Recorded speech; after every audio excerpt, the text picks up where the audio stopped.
Hi everyone, welcome back for another story time. I'm Miss Julie. Today I'm going to read a book about pumpkins. Do you and your family go out and pick pumpkins?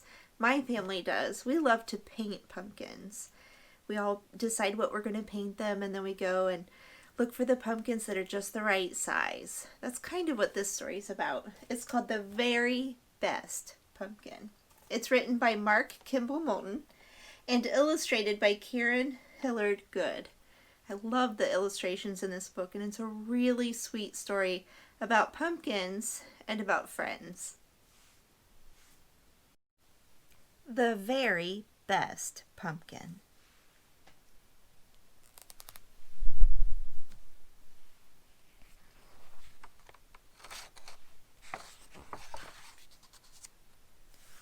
Down a winding country lane and over a rolling hill, you'll find Pumpkin Hollow Farm, where a young boy named Peter lives with his grandparents, Mimi and Papa.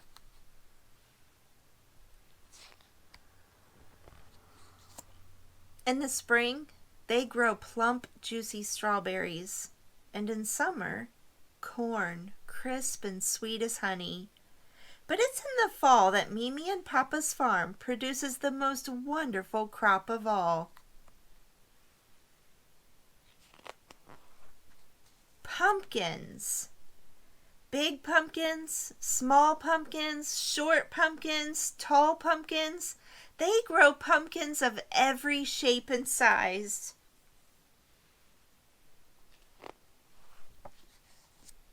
One summer not so long ago, as Peter was tending his pumpkins, he spotted a long curly-Q vine he hadn't noticed before. It twisted and traveled all the way beyond the far edge of the field. Curious, Peter followed where it went.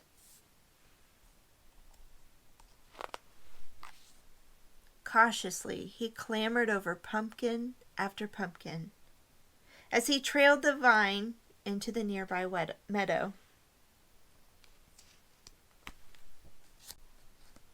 And at the vine's very end, much to Peter's surprise, he discovered a tiny pumpkin growing all by itself among the weeds. Poor little pumpkin, thought Peter. It's awfully lonely out here. Carefully, Peter cleared the weeds so the pumpkin could enjoy some sunshine. Then he loosened the soil around the plant and gave it some water. Every day that followed, when Peter had finished tending all the other pumpkins that grew side by side in the field, he hurried out to the meadow to visit his lonely little pumpkin.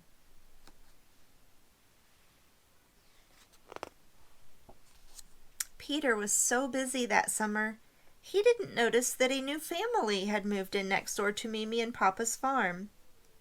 Peter's new neighbor, Meg, spent most of her time alone, reading under a tree at the far edge of her yard.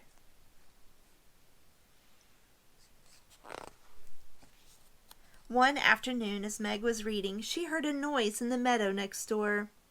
She peeked around just in time to see Peter as he bent to care for his special pumpkin. Day after day, Meg quietly watched, and little by little, Peter's pumpkin grew. It grew larger and larger and rounder and plumper, and began to change color from pale yellow to dark green, and finally to a deep, rich orange red that glowed in the late summer sun. It was the most beautiful pumpkin Meg had ever seen. Soon the leaves began to change, and the days grew shorter and cooler. Folks began to arrive at Mimi and Papa's farm to select their pumpkins. Peter helped his teacher, Mrs. Clark, choose a pretty little pumpkin for her desk at school. Peter proudly showed Officer Bailey a big pumpkin in the middle of the field. It would look dandy on the steps of the police station in town. Miss Jane, the librarian, thanked Peter after he helped her pick just the right pumpkins for her award-winning pies. Peter helped pumpkin after pumpkin find a good home, but he was saving one pumpkin. his special pumpkin, the best pumpkin of all.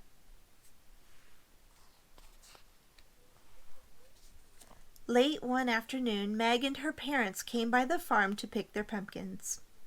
Peter watched as Meg stepped gingerly into the field and began to search. She peeked under giant leaves and crawled over rambling vines and carefully stepped between pumpkin after pumpkin, but couldn't seem to find just the right one. Meg looked here and she looked there. She looked everywhere. Just as she was about to leave, someone stepped up behind her. "I think I might know where to look," Peter said.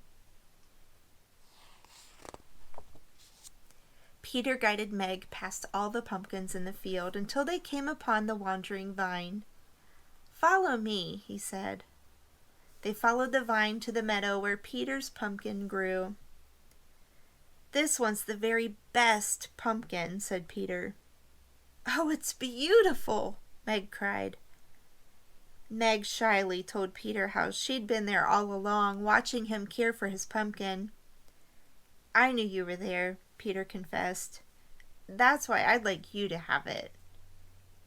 Together, Meg and Peter carried their special pumpkin across the field to show Meg's parents. Autumn turned into winter, and winter into spring.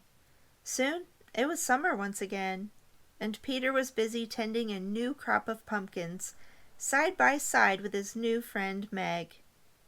Every day they cleared the weeds and tilled the soil and watered the field.